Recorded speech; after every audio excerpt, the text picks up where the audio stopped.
안녕하십니까. 전북기자협회의 대선주자 초청 토론회 사회를 맡은 최윤희입니다. 정치개혁은 정치 집단이나 정치인 스스로 하지 못한다는 것을 우리 국민들은 두 눈으로 똑똑히 지켜보고 있습니다. 이제 민심은 분명히 변하고 있고 정권 교체든 정치개혁이든 유권자로부터 시작된다고 할 수 있습니다. 전라북도 기자협회는 오늘부터 5차례에 걸쳐서 대선 주자들을 초청해 지역의 현안과 해결책은 무엇인지 알아보고자 합니다. 이번 토론회는 대선 주자를 초청해서 단순히 정견을 듣는 그런 자리가 아닙니다.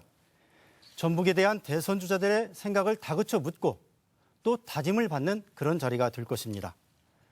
앞서 말씀드린 대로 전북기자협회 주최로 이번 토론회가 마련됐는데요. 대선 주자들은 직간접적으로 대선 출마 의지를 밝힌 주자 가운데 최근에 실시된 각종 여론조사에서 지지율이 2% 이상 고르게 나타난 이들을 초청 대상으로 삼았습니다. 오늘 토론회는 대선 핵심 이슈와 지역의 현안, 그리고 대선 주자 개인에 대한 궁금한 점 등을 크게 3가지 섹션으로 나눠서 진행하도록 하겠습니다. 오늘 첫 순서로 문재인 더불어민주당 전 대표 나오셨습니다. 어서 오십시오. 안녕하세요. 반갑습니다. 이 시간 함께 하실 우리 패널 소개해드리겠습니다. 송인호 전주 MBC 국장입니다. 안녕하십니까. 김준호 전북일보 편집국장 나오셨습니다. 네, 안녕하세요.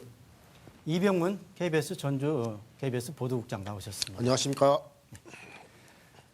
본격적인 토론에 들어가기에 앞서서 먼저 문재인 전 대표의 기조 발언을 듣도록 하겠습니다. 전북도민 여러분, 안녕하십니까. 문재인입니다.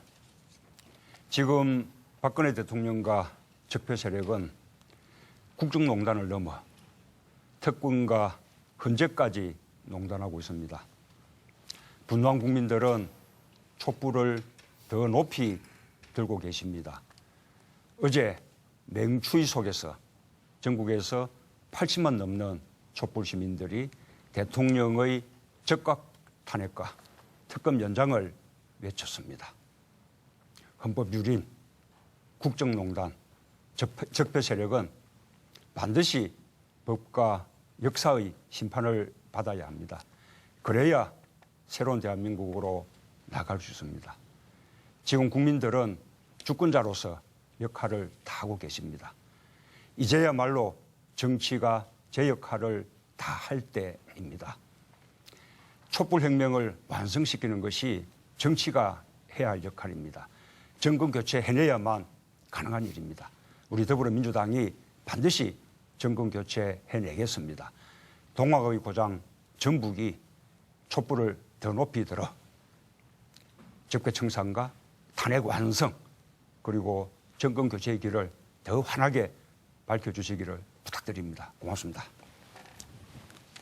감사합니다. 이 토론 시간이 제한되어 있습니다. 참고로 앞에 보시는 화면에 답변 시간이 기록이 되겠습니다. 참고하시고요. 이 시간은 대선의 핵심 이슈에 대한 질문 시간인데요. 이 질문을 먼저 드리고 넘어가야 될 것 같습니다. 북한이 어제 김정일 생일을 앞두고 발사체를 쏘았습니다. 때가 때인 만큼 한반도를 둘러싼 긴장이 더 높아질 것으로 우려가 되고 있는데 이 점에 대해서 문 대표님 생각은 어떠십니까? 북한의 미사일 발사는 그 자체로서 국제사회에 대한 아주 중대한 도발입니다. 특히 트럼프 행정부 이후 첫 도발이고, 또 우리로서는 탄핵 정국이라는 이 불안 정세 속에서 일어난 도발이라는 점에 주목해야 할 것 같습니다.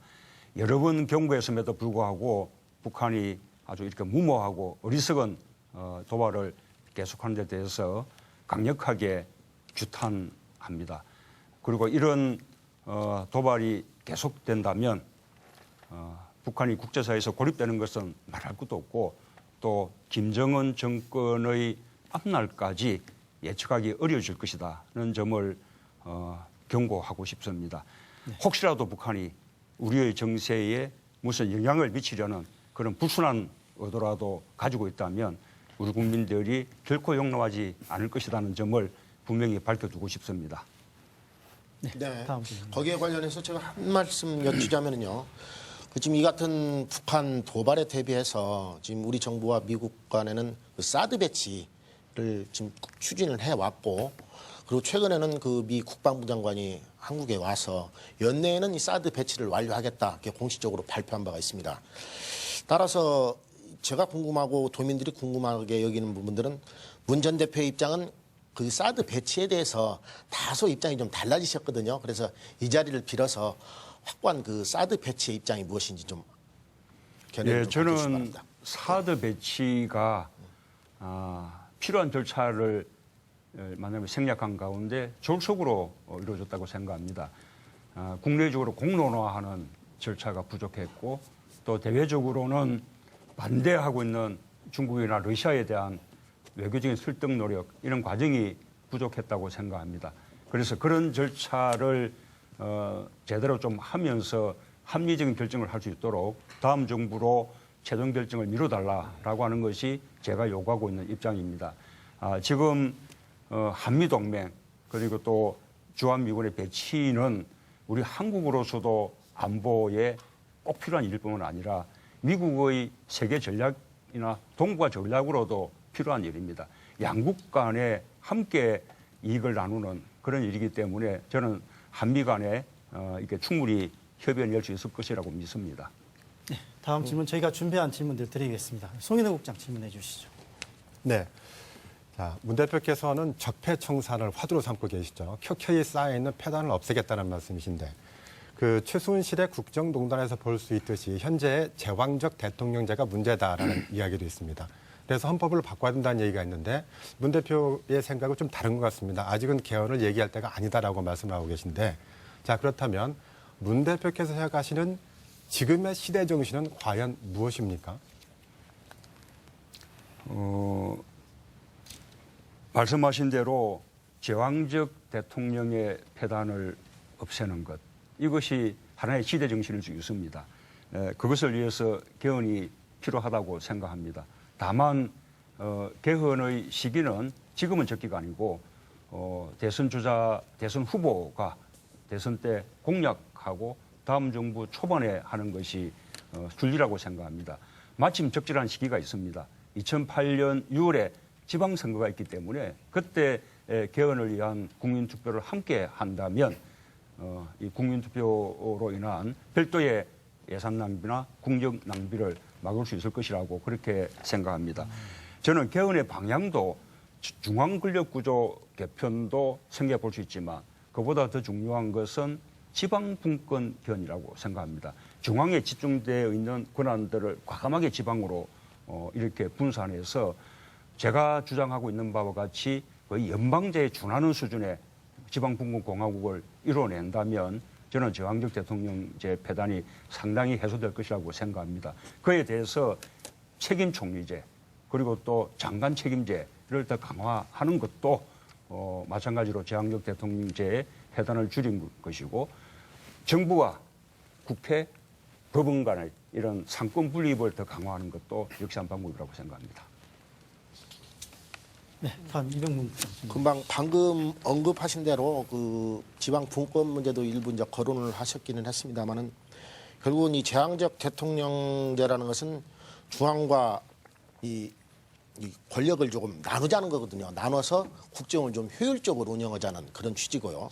그리고 지금 아시다시피 우리가 지금 지방자치가 실시된 지가 30년 가까이 됐습니다. 근데 지방에서는 이게 과연 지방 분권이 제대로 이루어졌느냐 하는 그런 회의적인 목소리가 많이 나오고 있어요. 뭐 인사라든지 예산이라든지 재원 배분 구조라든지. 그래서 지금 방금 말씀하신 대로 그런 의지는 밝혀주셨는데 실제로 만약 집권을 하신다면은 지방 분권에 대해서 어떻게 조치를 뭐 아까 북핵 도발 문제 있지만 제1순위로 좀 국정 우선 과제를 두실 의향은 있으십니까?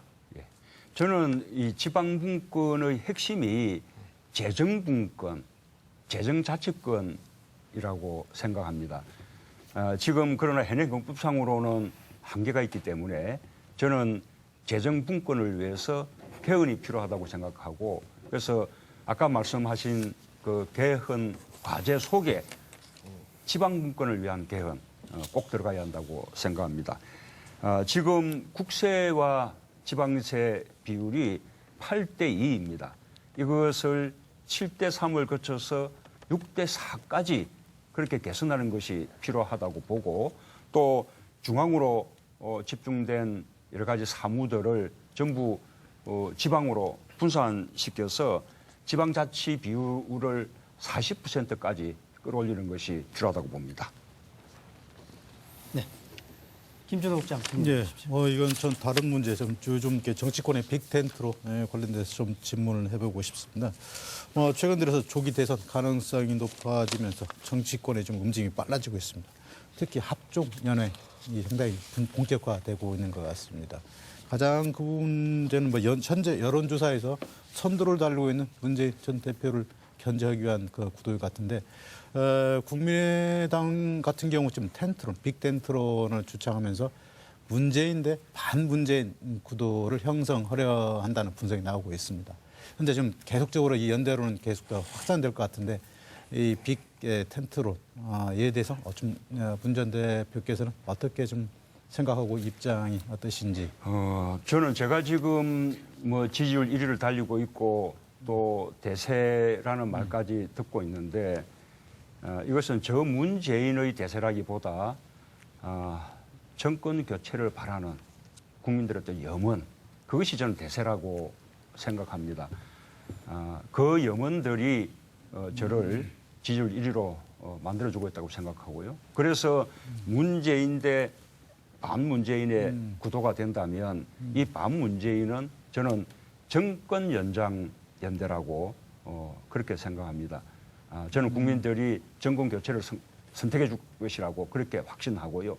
하나만 더 말씀드리면 지금 우리 당 대선 주자들의 지지도 합계가 50%를 훌쩍 넘었었습니다. 그래서 이제 우리 당 후보들만 제대로 힘을 모아내도 저는 정권 교체 충분히 가능하다고 생각합니다. 그러나 정권 교체 가능성을 더 높여 나가기 위해서 정권 교체를 바라는 모든 야권 세력들과는 저는 언제든지 함께 힘을 모아내는 것이 필요하다 생각하고 또 그렇게 될 수 있도록 노력하겠습니다. 네, 감사합니다. 다음 섹션은 이제 전북 현안에 대한 질문들을 좀 이어갈까 합니다. 특히 그 가운데에서 이 전북의 홀대와 관련된 그러한 질문들을 좀 드려볼까 하는데요. 이번에 전북 기자협회가 이렇게 대선 주자들을 초청하는 핵심적인 그 취지도 여기에 있지 않을까 이렇게 생각을 합니다. 이 점에 대해서 문 전 대표님의 생각을 좀 확실히 좀 말씀을 해주시면 감사하겠습니다. 이병문 국장부터 먼저 질문을 해주시죠. 예. 좀 다소 우리 문 전 대표께서 들으시면 거북한 질문이 될 수도 있겠습니다만은 이런 자리를 빌어서 명확하게 우리 문 전 대표의 입장을 밝혀주는 게 오히려 선거 전략에도 큰 도움이 되지 않나 그렇게 저는 생각을 합니다. 다름이 아니고 문 전 대표께서는 이미 참여정부에서 소위 말하는 실세로 참여를 하셨고 근데 아이러니하게도 이 전라북도에서는 문 전 대표가 전북 차별의 이를테면 당사자로 이렇게 지목이 되고 있어요. 그래서 그게 이제 다소 억울하실 수는 있겠지만은 그게 전북 그 발전 전략 과정에서 전북을 차별했다는 그런 인식들이 지금도 여전히 남아 있거든요. 그래서 그 반증이 뭐냐면은 지난번 4.13 총선 때도 여기 민주당 의석을 국민의당에다 상당히 내줬지 않습니까? 그래서 지금 현재도 약간 그 전보다는 민주당에 대한 지지도가 나아졌다고는 봐요. 그런데 여전히 반감은 지금 많아요. 그래서 여기에 대한 그 명확한 입장을 한번 이 자리를 빌어서 말씀해 주시기 바랍니다. 왜 그런 이야기가 나오는지 계속 저는 이게 참여정부 때 전북을 차별했다고 생각하지 않습니다. 오히려 참여정부는 전북을 그리고 호남을 어느 정부보다 더 사랑하고 배려한 그런 정부였다고 믿습니다. 아시다시피 국가균형발전정책, 우리 참여정부가 처음으로 국정철학으로 또 가장 중요한 국정과제로 삼았지 않습니까? 인사홀대 이야기도 나오는데 역대 정부 가운데 전체 장차관 가운데 호남 출신 비율이 가장 높았던 정부가 바로 참여정부입니다. 저는 우리 전북에서 참여정부나 또 저에 대해서 섭섭하게 여기는 부분이 있다면 이런 홀대 때문이 아니라 정말 압도적인 지지로 참여정부를 만들어 주었는데 참여정부가 제대로 기대에 부응하지 못했다. 그리고 또 우리 당이나 제가 또 정권 교체에 희망을 드리지 못했다. 이런 점 때문에 지난번 총선 때 따끔하게 또 호되게 우리가 회초리를 맞았다고 생각합니다. 그러나 그 호된 회초리 덕분에 우리 당이라 저는 아주 강해졌습니다. 아시다시피 우리 당 이제 제1당이 되고 전국 정당이 되고 그리고 또 정권 교체의 중심이 될 것이라는 그런 기대를 받고 있습니다. 저는 그 가운데 가장 앞서가는 후보가 되고 있고요. 또 전북 지역에서도 다른 어느 지역보다 많은 지지를 보내주고 계십니다. 그러나 많이 부족하다고 느낍니다. 더 겸허하게 또 열심히 노력을 하겠습니다. 다시는 앞으로 정권 교체 후 들어설 제3기 민주정부가 호남을 홀대한 정부라든지 또 호남 가운데서 전북을 또다시 차별하고 소외시킨 정부라는 말을 듣지 않도록 확실하게 하겠습니다. 네, 믿겠습니다. 네, 뼈저린 반성이 있었던 것 같은데 김준호 국장 다음 질문 이어가시죠. 예, 저도 이렇게 인사 소외 문제 상당히 이게 문제가 심각해서 좀 질문을 드리려고 했었는데 문제에 대해서 먼저 말씀해 주셨는데요. 참여정부 시절에도 남들이 잘했게 지역 안배했다. 물론 맞는 말씀입니다. 또 한편으로는 또 틀린 말씀이 통계상으로는 어느 정도 호남을 좀 지역 안배를 해줬다는 부분은 맞는데 이게 그 호남에서의 전북의 몫은 없다는 부분이죠.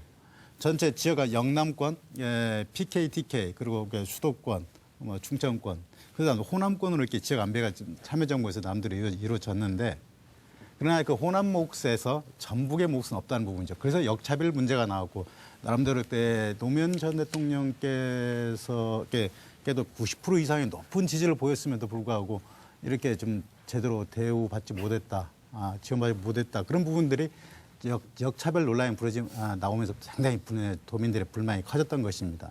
그래서 좀 이번에는 만약에 문 전 대표께서 대통령이 되신다면 이 문제 지역 호남으로 묶지 마시고 전북에 있는 것들을 한번 좀 획기적으로 전북 인사를 우대하는 그 획기적인 개선 방안을 좀 마련해 줬으면 좋겠는데 생각이 좀 구상이 갖고 계시는지 모르겠습니다. 예, 잘 알겠습니다. 사실은 저는 참여정부 때도 우리 그때 당시에 열린 우리당 여당을 우리 이 정동영 의장 또 정세균 대표 이런 분들이 당을 이끄셨습니다. 그리고 장관만 하더라도 방금 말씀드린 정동영 장관 또 정세균 장관 또 정세현 장관 국회의장도 김은기 국회의장 이렇게 그 시기에 저는 호남이 전북이 또 별도로 또 차별받았다고 생각하지는 않습니다. 그러나 말씀하신 대로 같은 호남 내에서 전북과 전남 광주를 구별하지 않고 전체를 하나의 묶음으로 호남이라는 그 틀 속에서 생각해 왔던 것은 사실입니다. 그러나 말씀하신 대로 같은 호남 내에서도 또 광주 전남의 사정과 전북의 사정이 다르다는 것을 잘 알고 있습니다. 그래서 앞으로는 전남과 광주 전북을 함께 묶어서 호남이라는 이름으로 그렇게 판단하지 않고 호남을 별도의 권력으로 우리 경제 면에 있어서도 그렇고 인사탕평의 면에 있어서도 그렇고 그렇게 별도의 권력으로 이렇게 생각하고 판단해 나가겠습니다. 예. 도민들 불만은 그런 것 같아요. 이 박근혜 정부 시작될 무렵에 어느 정권이든 다 마찬가지지만 인사 탕평책을 그 어느 정권보다 강조를 했거든요. 박근혜 정부 같은 경우는 경선 때 와서 눈물바람을 할 정도로 도민들의 이 서름을 씻어주겠다. 근데 막상 지금 와 보면은 거의 무장관 시대, 소위 정부위원회 같은 경우도 우리 전북 인사는 2% 남짓 이런 정도 되니까 도민들의 그 울분이라는 게 더 큰 것 같습니다. 그렇습니다. 그 이명박 박근혜 정부는 아예 탕평이라는 개념 자체가 없었습니다. 그리고 5+2 경제권 할 때 영남은 이렇게 대구 경북과 부산 경남 두 개 권력으로 나누었는데 호남은 광주 전남북을 함께 하나의 권력으로 이렇게 묶었기 때문에 전북을 별도의 권력으로 이렇게 조금 다루지 않은 그런 부분들이 더 강해졌다고 생각합니다. 장차관 몇 명 더 해준다고 해서 전북 발전이 막 급상승하겠습니까? 근데 이게 도민들의 자존심이거든요. 네? 그 점 좀 해주셨으면 좋겠습니다. 김정욱 장 예, 추가 질문. 그 참여정부 시절 좀 보충 질의만 좀 드리겠는데 참여정부 시절 물론 이렇게 문 전 대표께서 대통령 비서실장도 거치셨는데 이게 간단한 자료를 보면 2005년 말 그때 한참 참여정부가 3년째 접어들 때였던 것 같은데 당시 청와대 수석 전북 인사 전북 출신이 단 한 명도 없었습니다 이게. 당시 부산, 서울, 대구, 충청 등 골고루 수석들의 지역 출신 지역이 배분이 됐었는데 전북은 단 한 명도 없었던 시절이 있었습니다. 그 당시에요. 그래서 왜냐하면 그 당시에 청와대에서 이런 지적을 인사소외 문제를 지적하면은 김원기 국회의장도 계시고 정동영 통일부 장관 방금 말씀하신 대로 정세균 열린우리당 의장도 계시는데 이렇게 많은 혜택을 받는데 무슨 또 더 이렇게 인사소외를 받았다고 이렇게 불만을 제기하느냐 그런 식으로 하면서 넘어갔던 부분이 있거든요. 그런데 중요한 정책을 이렇게 다루는 데에서는 청와대에서는 수석들이 사실 수석회에서 국정 현안, 중요한 현안들 다룰 때는 수석회에서 어떤 이야기들이 많이 나오느냐 그때 좀 중요한데 그래서 그 당시에는 열린우리당 참여정부였는데 탄생하는데 전북은 많은 지원을 했고 힘을 보탰는데 나름대로 좀 어느 정도 보상 심리가 그런 건 아니더라도 좀 이렇게 지역의 중요한 결정 사항이 있을 때 전북의 목소리를 좀 이렇게 담아낼 수 있는 그런 것들이 필요했었거든요. 근데 전북에는 그것이 나름대로 이것을 대변을 있는 공간들이 전혀 없었다는 사실은 참여정부에 대해서 가장 많은 지지를 보내주었던 곳이 전북이었습니다. 예. 그 당시 민주당에서부터 열린우리당이 분단된 상황 속에서 광주 전남만 해도 국회의원 의석이 오히려 민주당이 더 많기도 하고 그런 상황이었는데 전라북도에서는 저는 다 열린우리당 국회의원들을 선출을 해 주셨습니다.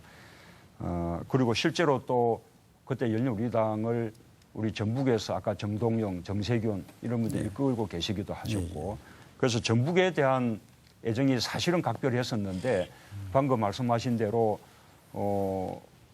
광주 전남과 전북을 따로 구분하지 않고 통으로 이렇게 생각하면서 상대적으로 전북이 서운할 수 있었겠다라는 생각은 좀 듭니다. 그 점은 저희가 한번 다시 더 이게 반성을 한다는 말씀을 드리고요. 그러나 실제로 나중에 공기업 공공기관들 이렇게 이전시켜서 혁신도시 사업부담각하고 할 때 사실 노무현 대통령은 전북을 최우선으로 그렇게 배려했다는 말씀을 다시 한번 드립니다. 네, 앞으로 문 대표께서도 그렇게 해주시기를 바랍니다. 이런 질문들을 그 지역 이기주의 발로라고 생각하지 마시기를 좀 당부를 드립니다. 송인호 국장, 네, 저는 두 가지를 질문을 하고 싶습니다. 그 앞서 두 패널께서 얘기하셨는데 혹시 이게 너무 전북이 볼멘 소리를 하고 있다라고 생각할 수 있을 것 같은데 그런데 그동안에 이제 정권들의 행태를 보면요. 박정희 정권 때는 여력도 없고 자본이 없으니까 선택과 집중을 해서 그 과일을 나눠 먹자라는 목표로 해서 경부축, 영남축으로 해서 모든 경제가 집중이 됐었죠. 자, 그래서 지금은 이제 과실을 따먹을 때가 되니까 정부의 논리가 살짝 바뀝니다. 효율성을 강조하는 거죠. 그리고 효율성을 강조하다 보면은 전북처럼 사람도 없고 경제도 규모가 작은 사람들은 계속 소외될 수밖에 없는 것입니다. 그래서 전북 도민들이 속은 것이 아니냐는 생각에 이건 볼멘 소리가 아니라 비명 소리로 이해를 하셔야 될 것 같습니다.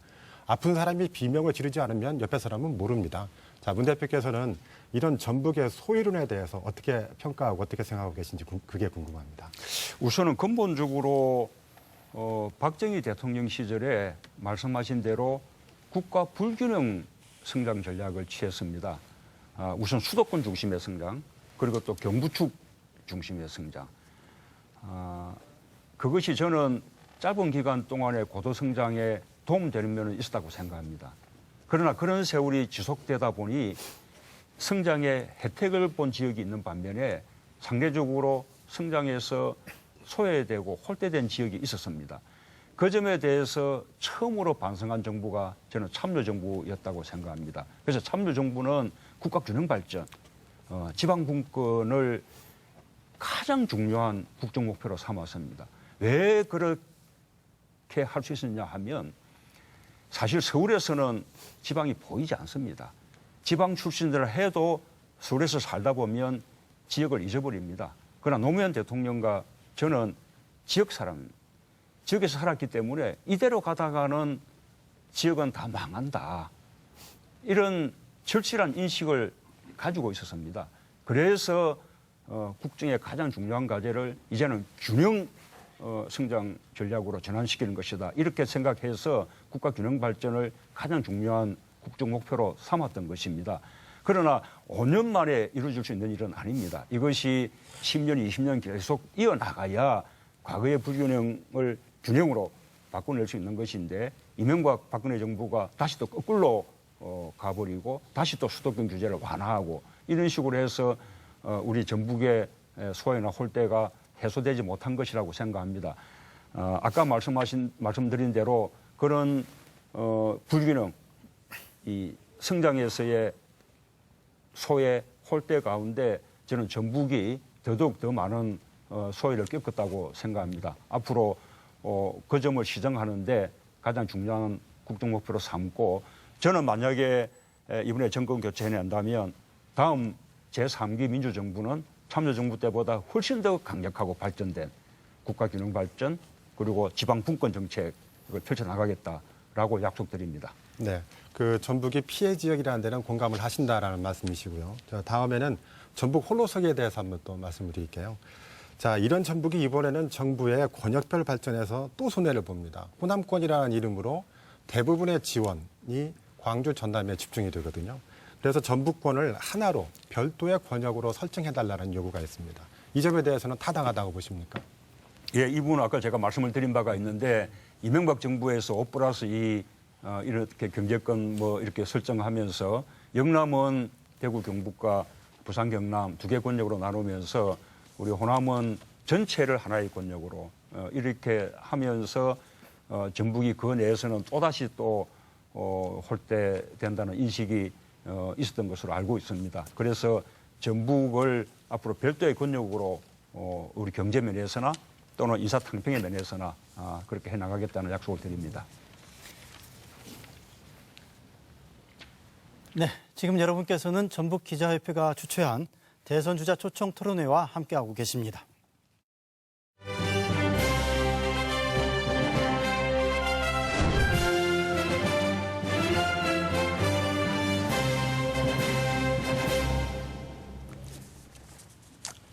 네, 다음은 전북 도정 현안에 대한 질문을 이어가겠습니다. 먼저 김준호 국장께서 해주시죠. 문 전 대표께서는 방금 조금 전에 들은 그대로 전북이 굉장히 낙후되어 있다는 부분이 있습니다. 말로만 들었던 부분하고 제가 좀 방금 조금 전에 이야기 드리겠는데 실제 통계 수치로 나와 있는 부분인데요. 최근 지난해 통계청이 발표한 2015년 기준 전북 지역 총 생산 증가율이 0%. 예, 그렇습니다. 예. 알고 계시는데 예. 문제는 상당히 제자리 걸음했다는 것인데 당시에 전국 평균 증가율이 2.8%. 그리고 전국 17개 시도 가운데 성장률이 제대로 멈춰선 데는 전북이 유일했습니다. 이 정도로 대한민국 역사상 처음 있는 일이었던 것 같습니다. 그렇습니다. 이 점 상당히 심각하고 그런데 이 같은 경우는 제조업 기반이 그만큼 취약하고 성장 동력이 미약하다는 부분. 그러다 보니까 어느 정도 성장에 한계가 있다는 그런 결과가 나온 것 같습니다. 물론 지역에서도 낙후를 벗어나기 위해서 노력을 많이 하고 있습니다. 그러나 현실적인 여건들이 제대로 이렇게 갖춰지지 못해서 그것을 벗어나기가 쉽지 않은 것 같은데 대표님께서 여러 차례 전북을 방문하고 올 때마다 낙후 문제 듣고 했는데 나름대로 좀 고민도 해봤을 것 같은데 어떻게 하면 전북을 좀 많이 좀 이렇게 전북이 발전할 수 있을까? 그런 낙후를 벗어날 수 있을까? 이게 혹시 전략이나 비전 혹시 가지고 계신 게 있다면 한 3개 정도 간략하게 좀 말씀해 주신다면. 이게 참여정부가 국가균형발전 정책을 펼치면서 원래 가장 바람직하기로는 그 지역 내에 내재된 성장 잠재력을 키워주는 것이 가장 올바른 방법인데 그런데 살펴보니까 우리 전라북도는 자체적으로 내재된 성장 잠재력이 거의 없다시피 한 것입니다. 그래서 참여정부는 좀 억지스럽게 이리적으로 수도권에 모여있는 공공기관들, 공기업들을 지방으로 내려보내서 혁신도시라는 것을 이렇게 만들어내서 그것을 새로운 성장 동력으로 이렇게 만들려고 한 것이었습니다. 그래서 지금 혁신도시 이렇게 만들어졌고 또 드디어 기금운용본부까지 제가 지난번 대선 때 공약하고 또 더불어민주당이 열심히 노력해서 기금운용본부까지 내려와서 이제 이달 25일이면 업무를 시작하게 됩니다. 저는 그렇게 공공기관이 내려오는 것으로 끝난 것이 아니라고 생각합니다. 이어서 첫 번째 과제로는 모든 가족들이 함께 내려와서 생활할 수 있는 정주도시로 만들어 주어야 합니다. 그러려면 요즘 부모들이 가장 중요하게 생각하는 보육, 교육, 의료, 복지, 문화, 또 교통 이런 정주 여건들을 충분히 갖춰줘야 한다고 생각하고요. 두 번째로는 공공기관의 이전만으로 끝나는 것이 아니라 지금 기금운용본부는 무려 550조에 달하는 기금을 운용을 합니다. 그러면 거기에 거래하는 그런 금융 이런 단체들만 해도 한 500여 개가 넘습니다. 저는 기금운용본부의 이전을 계기로 해서 자산운용사, 투신사, 또 은행, 증권사들의 지점 또는 연기금에 대한 각종 연구기관들 이런 기관들이 모두 다 집적이 돼서 여기서 하나의 금융 중심지로 발전시켜 나가야 한다고 생각합니다. 지금 금융 중심지가 대한민국에 두 군데입니다. 하나 서울은 국제금융 중심지고 부산은 해양 선박의 중심지가 되고 있는데 저는 전북은 연기금과 농생명의 금융 중심지로 발전시켜 나갈 수 있다고 생각합니다. 그것이 이제 제가 말씀드리는 혁신도시 시즌2 사업이다. 그렇게 말씀드리고 싶고요. 또 하나는 이 새만금이 우리에게 희망을 줍니다만 너무나 지지부진합니다. 그래서 이 부분에 좀 투자를 집중해서 적어도 다음 정부 기간 동안에는 매립이 완료가 되고 그다음에 그것이 우리 실제로 가동이 되면서 우리 전북의 성장 동력으로 그렇게 발동되도록 하는 것이 중요하다고 생각합니다. 아마 새만금은 앞으로 서해안 시대, 그다음에 환황의 경제권 이 면에서 무궁무진한 성장 잠재력이 있다고 생각합니다. 예를 들면 과거 재래식의 뭐 중화공단 이런 차원이 아니라 4차 산업혁명 기지, 무인 자율 자동차의 어떤 기반으로 만들 수 있고 또는 드론 같은 무인 항공기의 또 시험 비행장이 되면서 생산 기지로 발전시킬 수 있다고 생각합니다. 또 하나가 많은 농업 관련 공공기관이 내려왔는데 그것을 계기로 우리 전북을 농생명 산업의 수도로 발전시켜 내는 것입니다. 하나 더 말씀드리면 전북이 오랫동안 역점을 두어 온 것이 또 탄소 산업입니다. 우리가 탄소 산업 육성법 우리 작년에 우리 더불어민주당이 주도해서 입법을 해냈습니다. 이제 법적 근거를 갖췄기 때문에 우리 전북을 탄소 산업의 중추 지역으로 그렇게 발전시켜 나가겠습니다. 네, 시간이 많이 초과되고 있습니다. 가급적 질문은 20초 안에 해주시고 예. 답변도 1분 안에 해주셔서 감사하겠습니다. 다음 질문 이병문 국장님. 3대 비전 가운데 이제 새만금도 일부 언급을 하셨기 때문에 제가 조금 보충 질문 드린다면은 이것 같아요. 뭐 새만금 사업이 지금 30년 가까이 됐거든요. 그래서 지금 방주제 말고는 딱히 이루어진 사업이 없어요. 뭐 일부 산단 있기는 해도 경기 침체도 보니까 민간 투자자도 적고 그래서 여하튼 이명박 정부가 4대강 사업을 한 것이라든지 YS 정부 때 가거대교에 수조원 투자해서 한 것처럼 여하튼 새로 집권을 하시면은 이 가시적인 성과를 이루기 위해서는 좀 집중 투자가 좀 필요한 것 같아요. 그 점에 대해서는 한 말씀만 해주시죠. 그렇습니다. 아마 이명박 정부가 4대강 사업에 22조를 쏟아부었듯이 새만금에 집중 투자를 했으면 저는 아마 새만금 이미 매립도 끝났을 것이라고 생각합니다. 그런 식으로 새만금을 이제 너무 오래 끌었기 때문에 이제 조금 그 예산을 좀 집중해서 단기간에 개발이 완료되도록 그런 노력을 기울여야 한다고 생각합니다. 지금 대부분의 그 매립이 민간 매립으로 그렇게 되고 있어서 지지부진합니다. 저는 이것을 가능한 한 또 공공 매립으로 그렇게 이제 전환해야 된다고 생각하고요.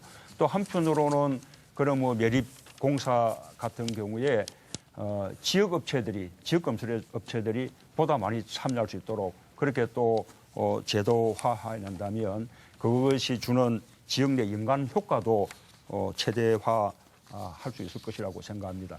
지금 새만금 이 국제공항 이 5차 공항 장기 계획에 이미 포함이 됐고 지금 예비 타당성 조사가 되고 있습니다. 그 부분도 정상적으로 잘 추진되도록 그렇게 이제 뒷받침하겠습니다. 뿐만 아니라 지금 2023년도 세계 잼버리 대회 지금 이제 유치를 위해서 우리 전라북도가 열심히 노력을 하고 있는데 지금 중앙정부 차원의 지원이 전혀 없습니다.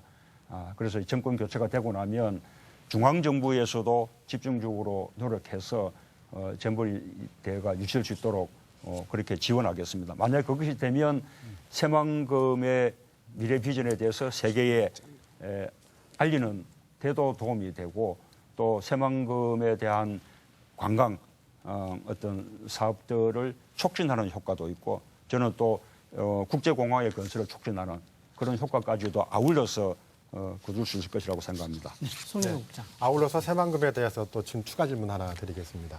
새만금 사업은 그야말로 국책 사업이죠. 국가가 힘있게 추진해야 되는데 이 새만금 사업을 추진하고 있는 새만금 개발청이 국토산하의 청단입니다. 그렇게 보니까 힘이 없어서 오히려 예전에 국무총리실 산하의 산업단이 더 낫다라는 얘기도 있습니다. 만약에 문 대표께서 대통령으로 되신다면은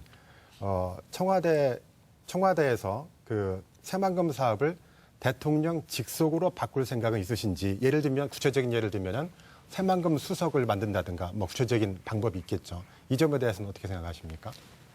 이게 새만금은 과거에 우리가 행정수도 세종시를 행정수도로 조성하려 하다가 헌법재판소의 위헌 결정 때문에 행정수도로는 가지 못하고 행정중심도시로 그렇게 건설했습니다만 그 행정중심도시를 추진했던 여러 가지 이 제도적인 장치들이 있습니다. 저는 그런 모델을 그대로 이렇게 채택을 하면 이 새만금 건설에 대해서 중앙정부의 지원을 보다 확대하고 또 효율적으로 이렇게 나갈 수 있을 거라고 생각합니다. 청와대 내에 기구를 두지 않던 제가 만약 대통령이 된다면 제가 직접 챙겨 나가겠습니다. 네, 감사합니다. 김준호 국장 추가 질문 있으세요? 그래서 아까 조금 전에 말씀하신 그 새만금 사업에서 매립 사업을 민간이 아니라 공공 매립으로 전환하겠다는 부분 말씀하셨는데 그 공공 매립이라는 게 농지기금을 활용했다는 뜻인지 현재 지금 방법은 공기업의 매립 사업 참여 방안 하나하고 또 하나는 농어촌에서 관련한 농지기금을 활용해서 매립 사업에 투입하는 방안이 있거든요. 어떤 방안을 좀 염두에 공공은 뭐 이렇게 정부나 공공기관 또는 공기업이 주도해서 매립을 하는 것이죠. 그리고 위에 조성은 이제 민간이 담당하는 것이고요. 지금은 매립부터 조성 뭐 다 민간에 맡겨져 있으니까 우선은 매립 자체에 지금 제대로 진도가 나가지 않고 있는 것이거든요. 그래서 매립은 좀 공공 부분에서 제대로 해주고 그 이후에 민간이 이렇게 각종 사업을 할 수 있도록 하는 것이 합리적이라고 생각합니다. 그럼 공기업 매립 사업 참여를 이야기하는 것입니까? 그렇습니다. 이렇게 매립을 공공이 주체가 되거나 공공이 적극 참여하거나 이렇게 하는 것이죠. 예, 알겠습니다. 송영호 국장 다음 질문 이어가시죠. 네, 그 현대중공업 이야기를 한번 해보도록 하죠. 현대중공업 군산조선소가 가동이 중단이 됐습니다. 그래서 지역 경제가 사실상 초토화 위기인데요. 벌써 안타깝게도 목숨을 끊는 안타까운 일도 좀 일어나고 있습니다. 그러면서도 현대중공업은 큰 이익을 내기도 하고 있습니다. 다음 주에는 도민권리대회도 예정이 돼 있는데요. 자, 대기업의 사회적 책임으로나 정부의 균형 발전 차원으로나 군산조선소의 가동이 필요하다는 생각이 있는데 문 대표께서는 어떤 생각 가지고 계십니까? 이 부분은 정말 참 어렵습니다. 우선 우리 조선산업 전체가 참으로 어려워서 더 이제 구조조정의 과정을 겪어야 됩니다. 그런데 분명한 것은 이 조선은 불경기가 있으면 다시 또 호황이 오기 마련입니다. 과거에는 3년 호황, 3년 불황이 이제 반복됐었는데 이번 불황 전에 호황이 좀 이례적으로 길었습니다. 그래서 이제 불황도 그에 따라 지금 길어지고 있는 것인데요. 대체로 내년 정도를 넘기면 그 다음부터는 세계 조선 경기가 회복될 것이라는 전망들이 많습니다. 특히 요즘은 해운에서 이렇게 환경 기준이 아주 엄격해지면서 LNG를 연료로 하는 그런 선박들의 수요가 급증할 것이라고 그렇게 예측을 합니다. 그렇게 세계 조선 경기가 회복될 때까지 우리가 국가 차원에서 국내적으로 조선 산업의 수요를 만들어내는 것이 대단히 중요합니다. 공공성 발주를 대폭 늘려 나가는 것, 또 노후 선박들을 빨리 좀 국가가 지원해서 그것을 새로운 선박으로 이렇게 또 교체해 나가는 것, 또 우리나라 해운사들이 국적선을 보유하지 않고 전부 해외에서 용선하다 보니 비싼 용선료 때문에 해운 업체들까지 연쇄적으로 굉장히 불황을 겪고 구조조정을 이렇게 겪게 됐는데 우리 해운사들이 보다 더 국적선을 많이 보유하게 정책적으로 또 지원을 한다든지 이렇게 국가가 정책적으로 국내 수요를 넓혀 나가는 그런 노력이 필요하다고 생각합니다. 하나 더 하자면 해상풍력단지를 대규모로 건설한다면 그것도 해양 프렌트에 대한 국내 수요를 일으키는 방안이 될 것입니다. 그러는 가운데 현대중공업 군산조선소도 그렇게 조선 경기가 회복될 때까지 조금 최소 물량이나마 배정받아서 버텨나가는 것이 필요하다고 생각합니다. 이 군산조선소는 사실 조선 시설로서는 거의 뭐 세계 최고의 수준입니다. 골략 크레인도 뭐 세계에서 가장 큰 규모고요. 도크가 하나밖에 없기 때문에 현대중공업 입장에서는 경영의 합리화를 위해서 하나밖에 없는 도크 쪽을 문을 닫는 쪽을 선택하겠다는 것인데 저는 앞으로 장기적인 조선산업 경기의 회복을 내다보더라도 그렇고 또 지역 균형 발전이라는 국가적인 가치 그에 대한 또 우리 기업들의 어떤 사회적 책임 이런 면에서도 현대중공업이 군산조선소를 조금 가동 발주량을 좀 줄여서라도 저는 유지해 나갔으면 그렇게 이제 바라고 있고요. 그래서 그 점에 대해서 현대중공업 측과 또 긴밀히 협의해 나가겠습니다. 아까 그 점 때문에 여기 오기 전에 우리 송하진 지사님과 또 문동신 군산시장님하고 함께 좀 협의를 나누었는데 지자체 차원에서도 적극 나서고 또 중앙정부 차원에서도 적극 나서겠노라고 그렇게 약속을 드렸습니다. 네, 잘 알았습니다. 앞서 포괄적으로 말씀을 주셨는데 잼버리 대회 관련해서 200문장. 간단히 여쭤볼게요. 아까 이미 다 수상히 알고 계시는 문제이기 때문에 이 잼버리 대회가 2023년 만약 새만금에 유치가 된다면은 아까 말씀하신 대로 지역 균형 발전을 끌어올리는데 상당한 저는 기여를 하게 될 거라고 봅니다. 일단 이런 대회를 치르기 위해서는 각종 기반 시설이 또 들어서야 하기 때문이죠.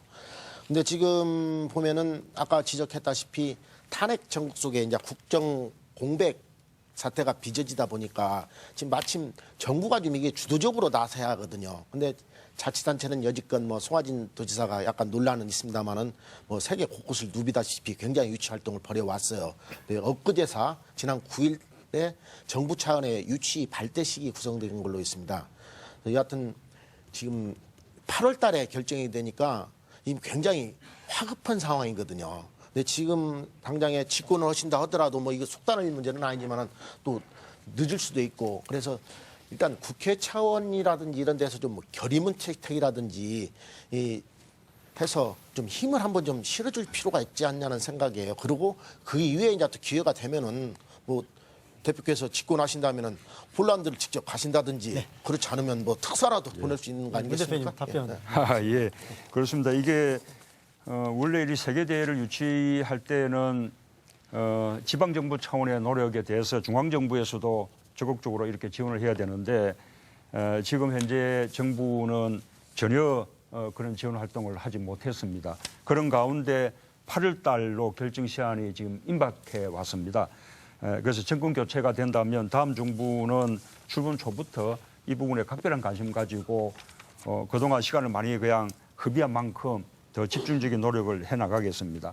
그리고 방금 말씀하신 다음 정부 출범 전까지 국회 차원에서 결의한다거나 하는 노력들이 좀 필요하지 않냐라는 말씀은 제가 미처 생각을 못했는데 이 부분은 우리 더불어민주당과 잘 협의해 보겠습니다.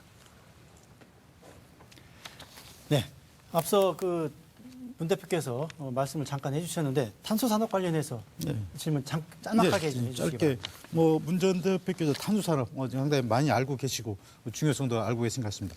앞으로 탄소 산업의 중추 도시로 전북을 발전시키겠다 하셨는데 그렇다면 그 하나만 더 제안을 물어보고 싶은데 현재 연구 개발의 중심축인 한국탄소융합기술원이 전주시 출연 기관으로 되어 있습니다.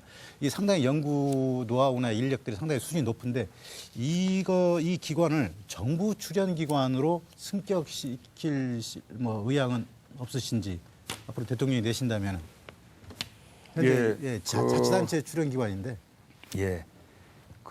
우선은 이 탄소 산업 육성법이 제정이 됐기 때문에 이제 법 제도적인 뒷받침은 이렇게 이제 만들어졌다고 생각합니다. 이제는 국가의 의지 문제입니다. 그래서 지금까지 탄소 산업 클러스터 조성 이 사업이 당초 계획보다 굉장히 많이 축소가 됐는데 이 부분은 앞으로 세계 탄소 시장이 급속도로 지금 성장하고 있는데 한국의 세계 시장 점유율이 굉장히 미비합니다.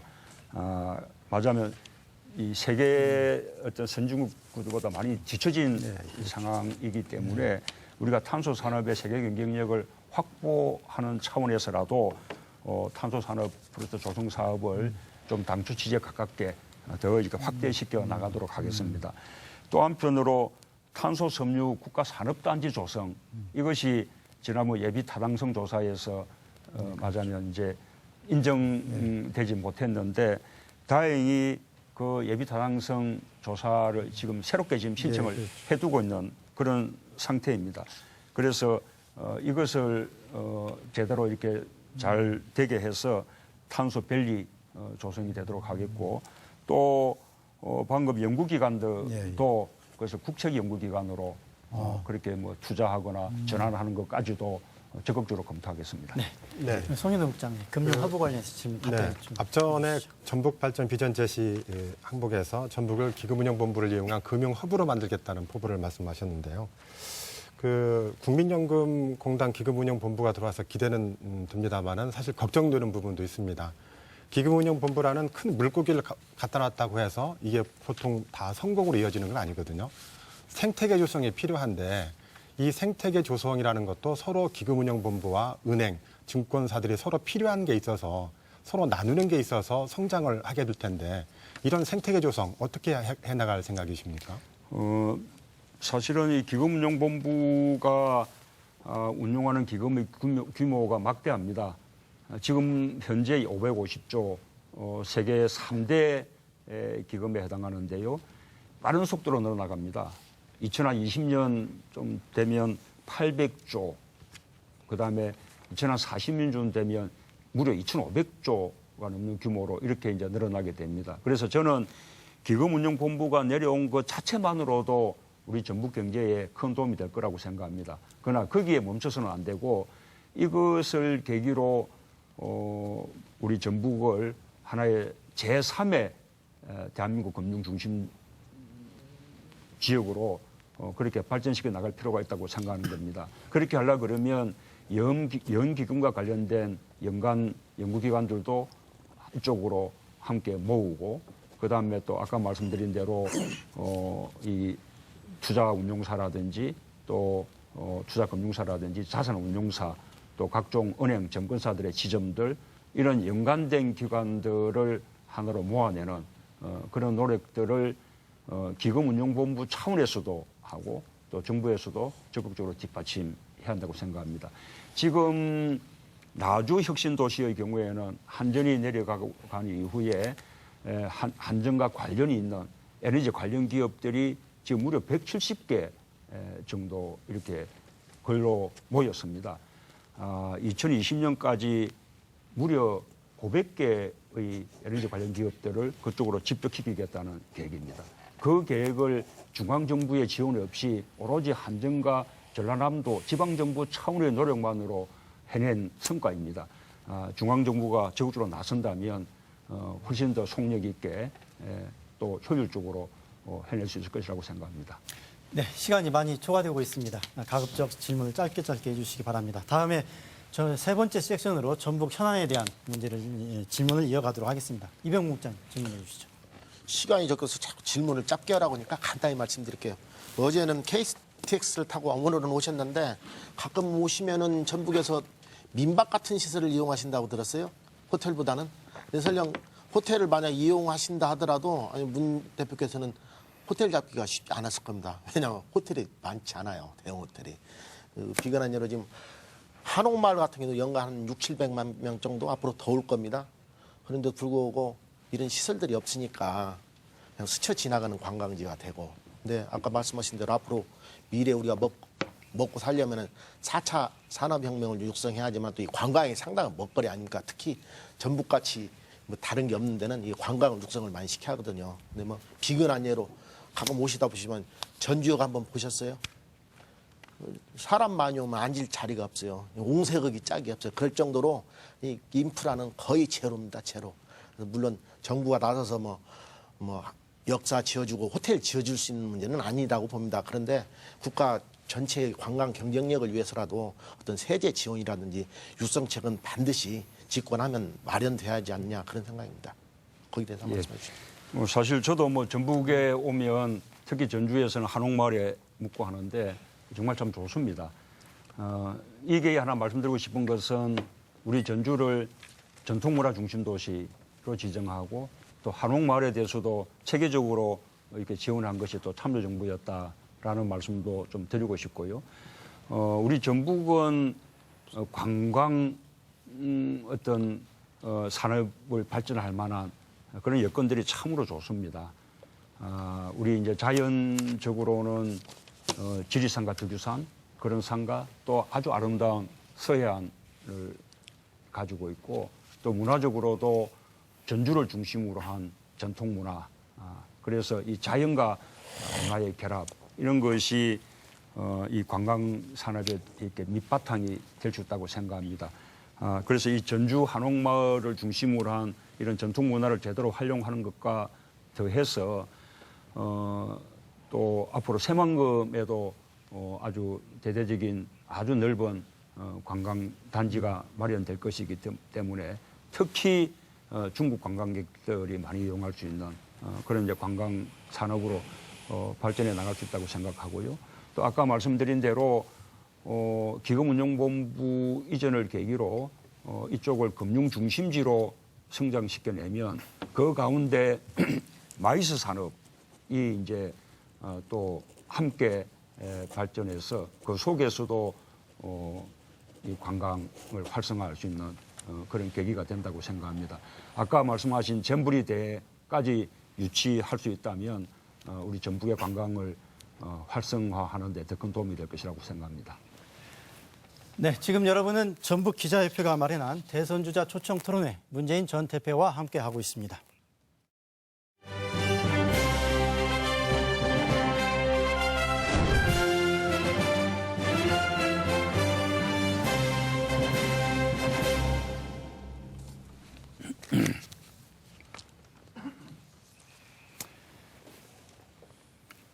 네, 이번에는 대선 주자 개인에 대한 질문을 이어가겠습니다. 먼저 문재인 대세론에 대해서 한 가지 여쭙겠습니다. 현재 지지율이 29% 정도로 1위를 달리고 있습니다. 그런데 이런 대세론이 앞으로 계속될 것인지 꺾일 것인지 어떻게 생각하십니까? 예, 아까 말씀드린 대로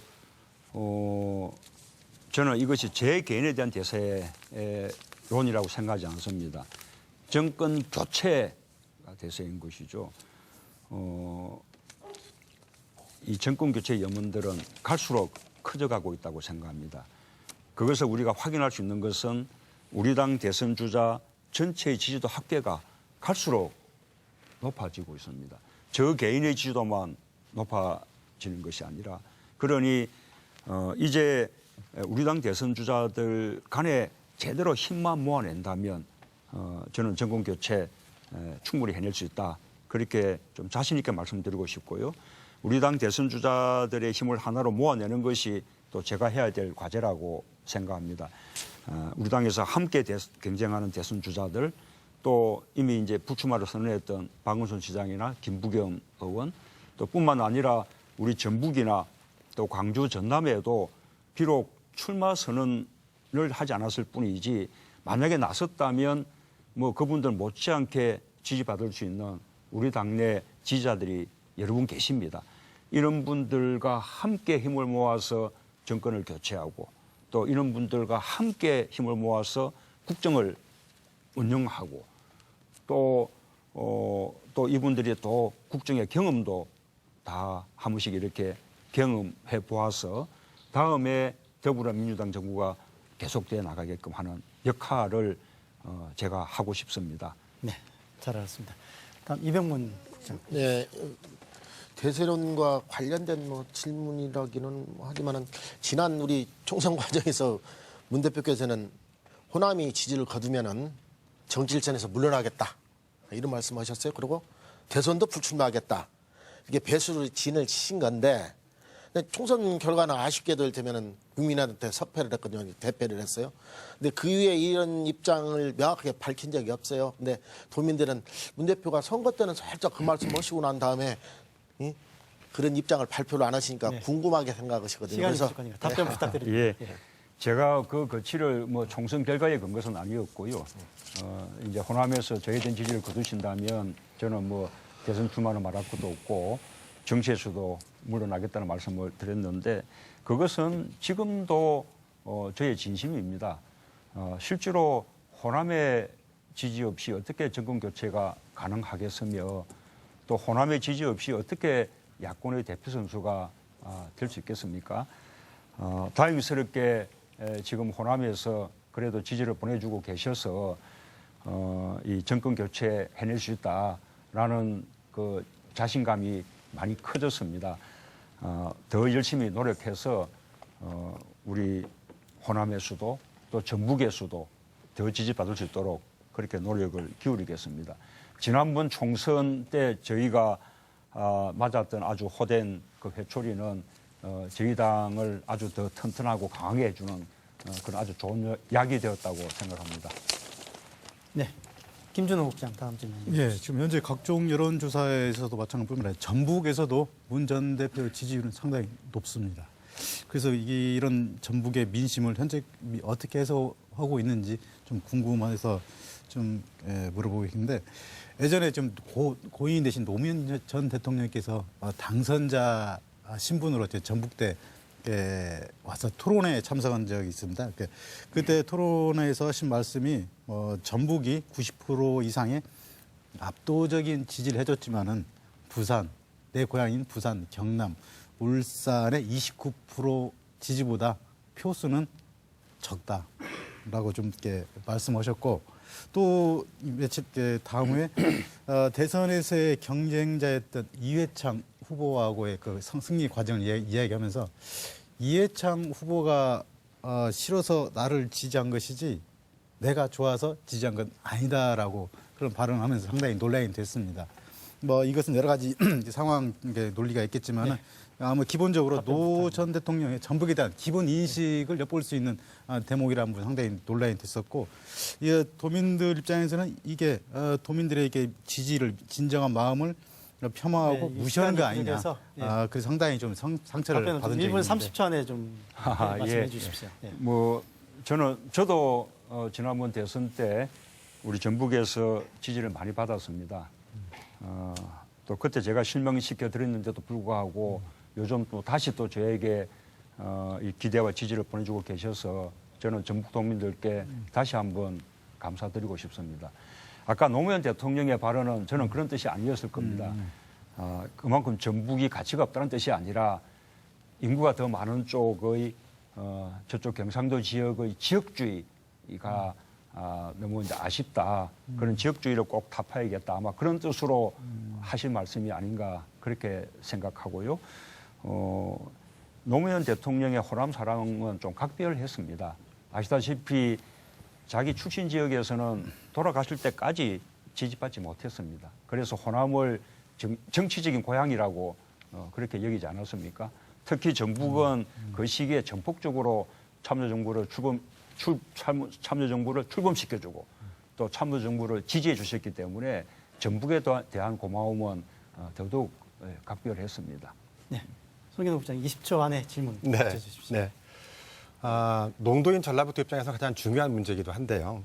자, 그 농촌과 농업에 대한 문제입니다. 바로 그 심지어 농촌은 소멸론까지 나오고 있거든요. 이제 다 농민들이 다 나이가 들어서 앞으로 몇십 년 후면 농촌이 어떠질 것이라는 얘기가 있는데, 자, 대통령 후보자로서의 문 대표께서 가지고 계신 농촌과 농업의 가치관은 무엇입니까?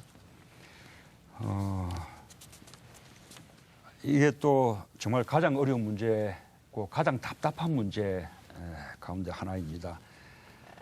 그렇게 농촌 농업은 어려운데 그러나 우리 식량 자급률은 불과 24%밖에 지나지 않습니다. 지금은 우리가 부족한 식량을 해외에서 수입해 올 수 있기 때문에 유지가 가능합니다. 그러나 요즘 같은 그 이상기후 이런 현상이 계속된다면 저는 조만간에 식량 수출국들이 더 이상 식량을 수출할 수 없는 상황이 저는 도래하리라고 생각합니다. 그러면 그때는 정말 우리는 식량 주권을 잃어버리는 그런 결과가 될 수 있고 식량이 무기화될 수도 있다고 생각합니다. 그렇게 생각한다면 어렵더라도 우리 농업을 지켜나가는 것이 필요하고 그렇다면 농민들은 정말 우리의 기간 산업을 지켜나가는 거의 뭐 공직자 같은 그런 분들이다라고 생각합니다. 우리 농촌 농민을 살릴 수 있도록 더 정책적인 노력을 기울이겠습니다. 가장 어려운 문제가 이게 쌀인데 이게 우리 소비량보다 생산량이 더 많습니다. 게다가 의무 수입 물량까지 있으니까 이게 도대체 이제 감당이 되지 않습니다.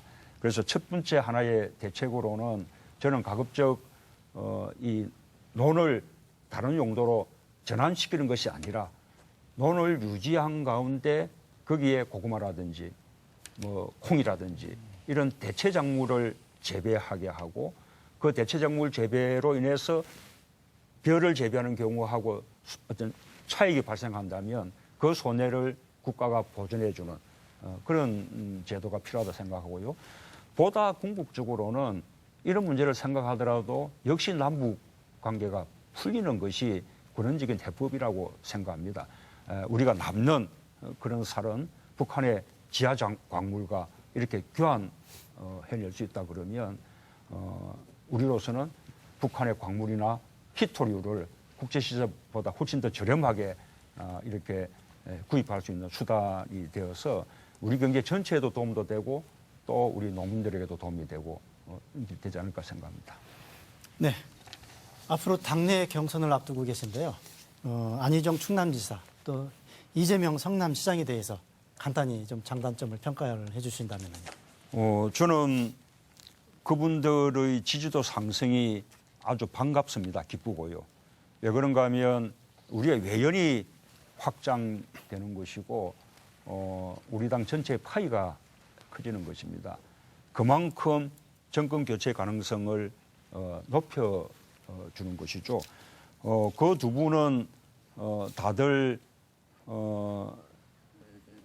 정말 아주 젊고 훌륭한 그런 정치 지도자들이어서 만약에 이번에 뭐 또 이렇게 기회가 오지 않더라도 저는 다음에 언젠가는 우리 국가를 이끌 그런 지도자로 커나갈 것이라고 저는 확신하고 있습니다. 네. 이제 마무리를 해야 될 시간이 됐습니다. 마지막으로 전북 도민에게 한 말씀 부탁드리겠습니다. 예. 왜 문재인이냐고 묻습니다. 뭐 말씀드릴 게 많지만 한 몇 가지만 강조드리고 싶습니다. 첫째, 제대로 검증된 대통령 꼭 필요합니다. 지금 우리가 제대로 검증되지 못한 그런 대통령을 뽑았기 때문에 우리 국민들이 지금 많은 고통 겪고 있지 않습니까? 그래서 이번에야말로 도덕성, 소통 능력, 그리고 또 정책 역량에 대해서 제대로 검증된 그런 대통령을 뽑을 필요가 있습니다. 저는 참정부 때부터 지금에 이르기까지 오랜 기간 동안 많은 공격받았고 또 혹독한 검증을 거쳤습니다. 그 결과 저 문재인은 정말 틀어도 문진하지 않는 사람이다라는 평가를 받았습니다.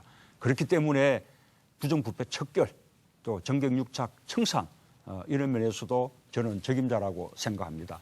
두 번째로는 이번에야말로 정말 좀 잘 준비된 대통령이 꼭 필요합니다. 이번에는 조기 대선에 더해서 인수위라는 준비 기간이 없습니다. 대통령이 당선되는 순간부터 바로 국정을 수행해야 됩니다. 제대로 준비되어 있지 못한다면 아마 엄청난 혼란을 겪게 될 것이고 다음 정부는 실패하게 될 것입니다. 저는 오랜 국정 경험을 가지고 있고 당을 운영한 경험도 가지고 있고 지난번 대선 때 이미 많은 준비를 갖췄고 그 이후에 더 깊은 준비를 해왔습니다. 이제는 맡겨주신다면 제대로 잘할 그런 자신이 있습니다. 하나 더 말씀드리면 저는 사상 최초로 우리 전북에서만 지지해 주신다면 여기 호남에서도 또 영남에서도 함께 지지받을 수 있는 최초의 대통령에 대해서 그 힘으로 우리 정치의 지역구도 무너뜨리고 진정한 국민통합 이룰 수 있을 것이라고 자신 있게 말씀드리겠습니다. 네, 긴 시간 말씀 감사합니다. 전북 기자협회가 마련한 대선주자 초청 토론회 어떻게 보셨습니까? 오늘 토론회에서 전북 도민들은 문재인 전 대표의 철학과 비전과 전북에 대한 생각을 지켜봤습니다. 전북 기자협회 패널분들이 도민을 대표해서 날선 질문들을 해주셨는데요.